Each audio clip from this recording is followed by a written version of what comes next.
Nobody saw this coming. Not the analysts. Not the insiders. Not even the agents who had been working these phones around the clock for weeks. One morning, everything looked settled. The big names were signed. The blockbuster trades appeared to be done. The dust seemed to finally be clearing across the NFL landscape.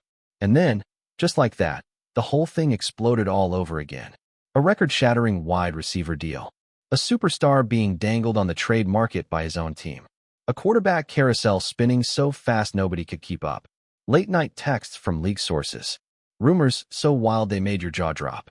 And teams making moves that nobody, and I mean absolutely nobody, had predicted even 24 hours earlier. This isn't just a busy offseason, people. This is the most chaotic, jaw-dropping, unpredictable free agency period the NFL has seen in years. And we are right in the middle of it. If you are new here and you love this kind of deep dive, inside access NFL coverage, hit that subscribe button right now and ring the notification bell. Because this channel covers every breaking story, every leaked rumor, and every shocking move the moment it happens. You do not want to miss what's coming next, because trust me, this offseason is far from over. Let's go all the way back to where this madness truly started, because to understand why free agency 2025 and now 2026 has been so absolutely unhinged, you need to understand the pressure that was building underneath the surface of the NFL for months. Teams going into this offseason were sitting on enormous amounts of cap space, desperate franchise needs, and aging rosters that could no longer afford to be patient. General managers were under pressure from owners. Coaches were under pressure from general managers. And players, elite, prime of their career players, were sitting at kitchen tables with their agents, staring at contract offers they felt were insulting. The conditions were perfect for chaos. And chaos is exactly what the NFL delivered.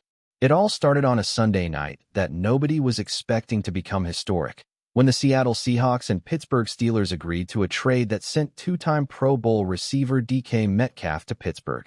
Stop and think about that for a second. DK Metcalf, 6'4", 235 pounds of pure physical dominance, the most visually imposing wide receiver in the entire league, a man who had spent his entire career in Seattle and had become synonymous with that franchise, gone. Just like that. One Sunday night. No prolonged drama. No public standoff. Just a quiet agreement that detonated like a grenade across the entire NFL world when the news broke.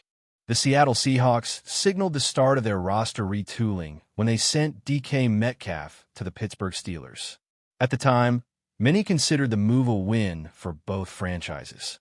Pittsburgh got itself a great perimeter complement to George Pickens, while Seattle got a solid return for a receiver entering a contract year. But the reaction around the league? Pure shock, because nobody truly believed Seattle would pull the trigger on this. Metcalf had been Seattle's identity for years. Their alpha, their deep threat, their emotional heartbeat on offense. And now they were moving on.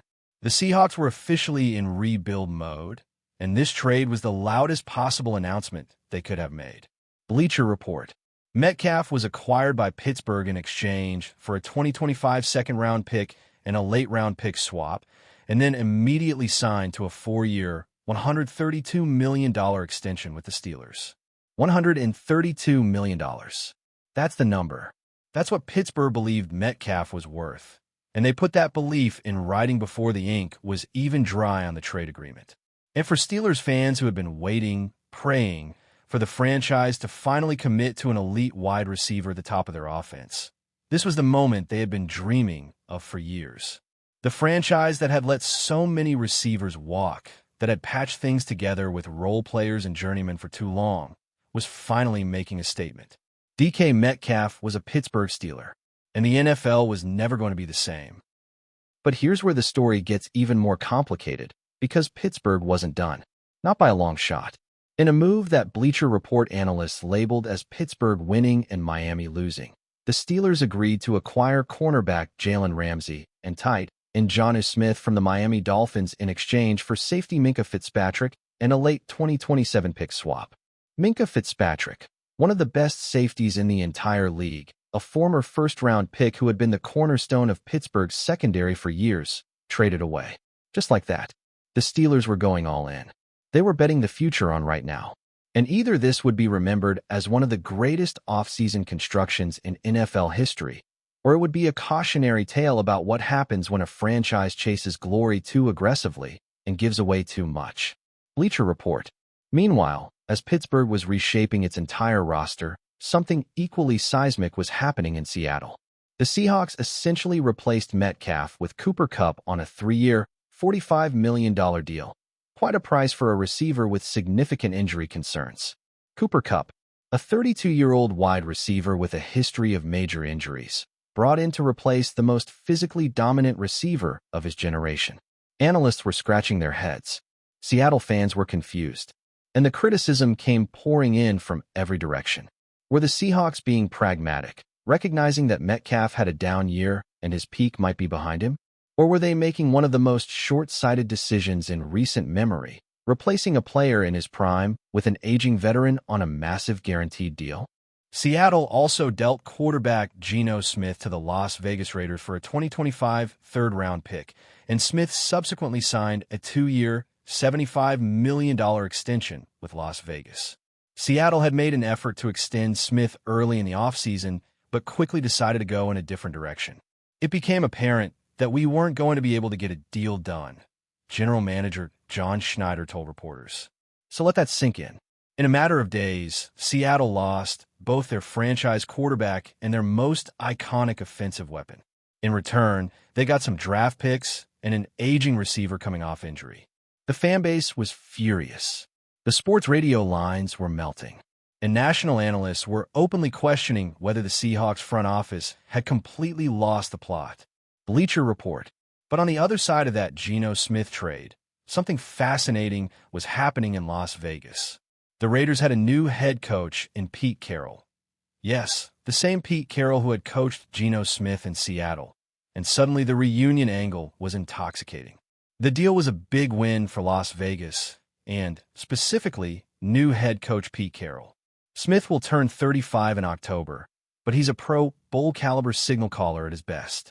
By reuniting him with Carroll, the team should have a chance to open a playoff window within the next couple of seasons. And the NFL is full of stories exactly like this. Veterans who find new life with a familiar coach, who rediscover their confidence in a system built around their strengths. Could Geno Smith and Pete Carroll pull off something special in the desert? The league was watching closely. Now, while all of this was happening in the AFC, the quarterback market was absolutely exploding in ways that defied all logic. Sam Darnold cracked $100 million and signed with the Seattle Seahawks for 3 years and $100.5 million, while Justin Fields signed with the New York Jets for 2 years and $40 million. Sam Darnold. The same Sam Darnold who had bounced around the league for years, who had been written off by multiple fan bases, who had been the punchline of too many quarterback jokes to count, signed a $100 million deal. Let that marinate. The NFL's quarterback market had officially gone completely off the rails, and if you were a team searching for a starter, you were going to pay through the nose no matter who you were targeting. Pro Football Focus. And speaking of quarterbacks making unexpected moves, the Chiefs acquired Justin Fields from the Jets for a future 6th-round pick, with New York paying a large portion of Fields' salary after trading for Geno Smith. So the Jets were now paying 2 quarterbacks, Geno Smith, who they just traded away, and Justin Fields, who they just traded away as well. Welcome to the NFL's financial chaos, where cap management becomes an art form, and sometimes teams are literally paying players not to play for them. And for Kansas City, the Chiefs, despite Patrick Mahomes tearing his ACL in December and facing uncertainty about his availability for the season opener, now had Justin Fields as their backup. The defending champions were navigating an injury crisis while simultaneously pulling off moves that kept them in position to compete. Let's talk about what was happening in Philadelphia, because this story has been simmering for months and it's about to boil over. The Eagles had just won the Super Bowl. They were champions, they were loaded with talent, and yet the chatter surrounding their roster was anything but celebratory. At the center of it all was A.J. Brown, one of the greatest wide receivers in the entire NFL. A physical freak who had transformed the Eagles' offense the moment he arrived in Philadelphia. And now there were serious, credible, league-wide whispers that the Eagles might actually trade him. If the Eagles are convinced a deal can't get done, a trade might be in order. They would absorb a dead cap hit of over $40 million if they deal him prior to June 1st, compared to less than $20 million in dead cap after that date. ESPN. The Eagles remained in a waiting pattern to see if any club would meet their asking price. If nothing materialized before free agency, that didn't mean the chatter about A.J. Brown would dissipate as the league headed toward the draft. And the reason this story was so explosive, the reason every team in the league had its ears perked, is because A.J. Brown on the trade market would fundamentally reset the receiver landscape. This wasn't a declining veteran. This wasn't a scheme misfit. This was a man in the prime of his career, a proven playmaker in a Super Bowl system, available for the right price. And teams were lining up with their checkbooks open. The Eagles reportedly wanted a first-round pick and more in what sources described internally as a Quinnen Williams-type deal. A first-round pick and more. For a 28-year-old wide receiver with 1 year of guaranteed money left on his contract, the Eagles weren't giving A.J. Brown away. They were going to extract maximum value, or they were going to hold on to him and figure out the contract situation later. Teams were running the numbers. Agents were making calls. Insiders were leaking information strategically. And the whole league was holding its collective breath, waiting to see where A.J. Brown would land, or whether he'd stay in Philadelphia after all. NFL. The tension around this situation was amplified by what happened with Jalen Waddle and the Miami Dolphins just days before the Brown rumors reached full boil. The Broncos traded a first-round pick, a third-round pick, and a fourth-round swap to the Dolphins for Jalen Waddle. A first-round pick for Jalen Waddle. And immediately, analysts asked the obvious question: if Miami got that kind of return for Waddle, what would the Eagles be able to demand for A.J. Brown? The trade market for elite receivers had just been recalibrated at the highest possible level, and Philadelphia knew it. They had leverage. They were going to use it. Meanwhile, in the middle of all of this receiver chaos, something happened in Seattle that nobody was expecting. Seahawks wideout Jaxon Smith-Njigba agreed to a record-setting 4-year, $168.6 million contract extension, making him the highest-paid wide receiver in NFL history, with an average annual salary of $42.15 million, signed through the 2031 season. The highest-paid wide receiver in NFL history. Jaxon Smith-Njigba, a young, ascending star who had been playing in the shadows of both DK Metcalf and Geno Smith just seasons ago, now standing alone at the top of the entire receiver market. The money in this NFL offseason wasn't just flowing, it was flooding. And every elite player at every position was watching these numbers climb and recalculating exactly what they deserved to be paid. Yahoo Sports Bleacher Report. The ripple effect of that contract was immediate. Every wide receiver's agent in the league picked up the phone. Every team in negotiations with a receiver suddenly had to rethink their offer. The market had just been reset by a 23-year-old kid in Seattle, and nobody was more aware of what that meant than the players still looking for new deals. The NFL free agency machine doesn't stop. It never stops. Every signing creates a new precedent. Every trade resets the market. And every rumor, no matter how wild it sounds at midnight on a Tuesday, has the potential to become reality by Wednesday morning. There were surprises at every position. Joey Bosa slid into the Bills' defense. Davante Adams joined the Rams. Cornerback DJ Reed signed with the Lions. Defensive end Josh Sweat headed to the Cardinals, and defensive tackle Milton Williams moved to shore up the Patriots' defense. Davante Adams to the Rams. The six-time Pro Bowler reuniting with Matthew Stafford in Los Angeles, bringing with him the kind of elite route running and contested catchability that the Rams had been missing since the departure of Cooper Kupp. The pairing made immediate sense on paper. But could Adams, now in his early 30s, still operate at the level required to justify his 2-year, $46 million deal? The league had seen too many stories of great receivers signing massive contracts only to fade rapidly, and the pressure on Adams to perform in Los Angeles was going to be enormous from day one. ESPN. Josh Allen of the Buffalo Bills agreed to terms on a 6-year deal worth $330 million with $250 million guaranteed. $330 million. The largest contract in NFL history for a quarterback, and arguably the most important signing of the entire offseason. The Bills had been chasing a Super Bowl for years. Allen had been the engine of that chase, and now both sides had made the commitment official in the most dramatic financial terms possible. Buffalo was going all in.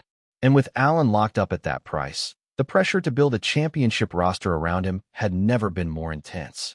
The Rams head coach Sean McVay was not hiding his desires at backup quarterback either. McVay mentioned both Jimmy Garoppolo and Kirk Cousins as players he would love to have behind Stafford, saying of Cousins, "If it's not Jimmy, like Kirk Cousins? Of course. I'd love to see what that looks like." So those are two guys we've talked about. McVay and Cousins previously worked together in Washington, where McVay served as his offensive coordinator for 3 seasons. The nostalgia play, the reunion angle, Kirk Cousins in Los Angeles, backing up Matthew Stafford, working again with the coach who helped define his early career. It was the kind of late-breaking storyline that keeps NFL fans glued to their phones at 11 p.m. on a weeknight, refreshing their feeds and waiting for the announcement that never quite comes, until it does. CBSSports.com. Because that's the thing about NFL free agency that people outside of football sometimes don't fully appreciate. It never truly ends. The first wave breaks and crashes, and everyone thinks the beach is calm again. And then the second wave comes. And the third. Late signings. Surprise visits. Veteran players still on the market in June who suddenly find a home when a team suffers an injury in training camp. Trade deadlines that produce shockwaves. Cap cuts that create chaos. The NFL's roster-building process is a living, breathing, year-round organism, and free agency is just the loudest, most dramatic chapter in an ongoing story that never fully stops being written. The Dolphins' general manager John Eric Sullivan addressed the Davante Adams situation directly, telling reporters that signing the running back to a contract extension is a priority for the team. Adams is a very, very, very important piece of what we're going to do moving forward, Sullivan said. He's a building block for us. It is a priority for us to get a deal done with him in the coming weeks, months. Yet Adams remained one of the most underpaid players in professional football, set to make just $1.4 million in a season, where elite running backs were commanding north of $20 million annually. The optics for Miami on that particular situation were ugly. And as teams around them were spending lavishly and reshaping their rosters overnight, the Dolphins were navigating dead money, star player departures, and the enormous task of rebuilding from the ground up, all while trying to convince their best remaining players that the future was worth staying for. Yahoo Sports. Over in Detroit, general manager Brad Holmes insisted he and coach Dan Campbell were fully aligned despite rumors of discord. The Lions had just come off one of the best stretches in franchise history, and now they were facing the challenge that every team faces after a championship run. How do you keep it together when everyone wants a piece of what you've built? Star players hitting contract years. Cab limitations. The very real possibility that the window that had taken decades to open could close faster than anyone wanted to admit. Detroit's offseason was about maintenance as much as improvement, about keeping the core together while the rest of the league tried to dismantle it. David Montgomery was traded to the Houston Texans, with Detroit receiving a 4th-round pick, a 7th-round pick, and offensive lineman Juice Scruggs. One of the two halves of Detroit's celebrated Sonic and Knuckles backfield, gone to Houston.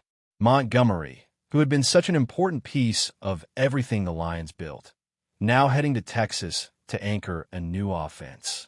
And Jahmyr Gibbs, the explosive half of that partnership, now left to carry the backfield alone.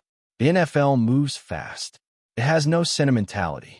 Partnerships that seemed permanent dissolve overnight when the money math changes, and the Lions were learning that lesson in real time.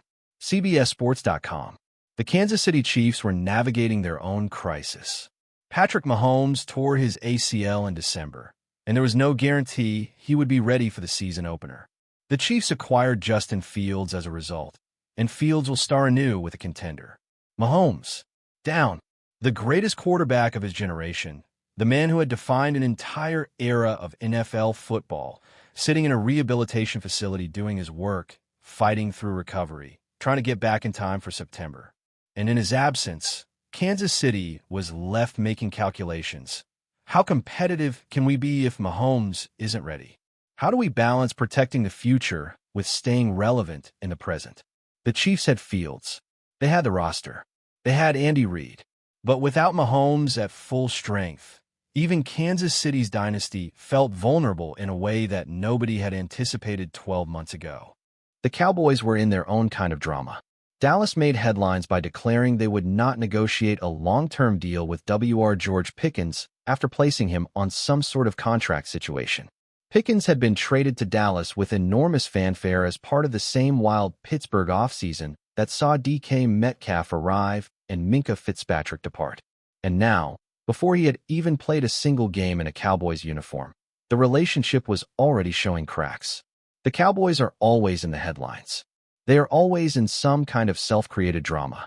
And Pickens, who had a well-documented reputation for complicated locker room dynamics in Pittsburgh, was about to discover that Dallas had its own very specific way of doing things, and not everyone survived the adjustment. NFL trade rumors.co. And then there was the Tua Tagovailoa situation, because you cannot tell the story of this NFL free agency period without going back to what happened in Miami and being honest about just how shocking and sad that development truly was. Tagovailoa, who had overcome multiple concussions, who had terrified the sports world when he collapsed on that Monday night football field, who had fought through rehabilitation and returned to play some of the best football of his career, that player was now being told he no longer fit into Miami's plans. The veteran quarterback spoke about joining the Atlanta Falcons in 2026, which will be a season that begins with him competing for a starting role after previously being a franchise leader in Miami. From franchise cornerstone to competition for a starting job. In one offseason, the NFL can be ruthlessly unkind, and Tua Tagovailoa's story in 2026 was a reminder that in professional football, there is no such thing as a permanent position at the top. Joe Flacco, 41 years old, decided to give it one more run, returning to the Bengals on a one-year, $6 million deal with the potential of $3 million more in incentives. 41 years old, still suiting up, still competing, still believing that he had something to offer in a league that discards most players long before they reach his age. There's something almost poetic about the Flacco story, a veteran who has reinvented himself multiple times, who became an unlikely folk hero in Cleveland when he stepped in for an injured Deshaun Watson, now heading to Cincinnati for one more chapter. Some players just refuse to let go. And sometimes, in this league, the ones who refuse to let go are the ones who end up making the most unexpected impact. CBSSports.com. Meanwhile, the Indianapolis Colts were making their own statement with a signing that raised eyebrows across the entire league. Cornerback Charvarius Ward signed with the Indianapolis Colts for 3 years, worth up to $60 million. And separately, quarterback Daniel Jones signed with the Colts as the Colts placed their franchise tag on Breece Hall to retain the dynamic running back. Indianapolis was assembling pieces quietly, systematically, without the drama and the headlines that dominated conversations about the Jets, the Steelers, or the Eagles. And sometimes in the NFL, the teams that build quietly are the ones that cause the most damage when the regular season finally begins. The thing that made this free agency period so uniquely chaotic, so different from anything that had come before, was the sheer speed at which the dominoes were falling and the audacity of the moves being made. Teams weren't just replacing players. They were reinventing themselves overnight. Franchises that had been stuck in the same identity for years were suddenly unrecognizable. And the players at the center of all of it, DK Metcalf heading to Pittsburgh, Geno Smith heading to Las Vegas, Davante Adams heading to Los Angeles, Minkah Fitzpatrick heading to the Jets, Jaxon Smith-Njigba becoming the highest-paid wide receiver in NFL history without even changing teams. All of them were rewriting the narrative of what this league is and where it's going. The late trade rumors kept emerging night after night. Sources texting at midnight. Agents making calls at 2 a.m. General managers sitting in their offices long after everyone else had gone home, running cap projections and pick values and contract structures, trying to figure out if there was one more move, one more phone call that would give them the edge they needed heading into September. Because that's the reality of NFL free agency in its most chaotic form. It's not just a transaction period. It's a psychological war.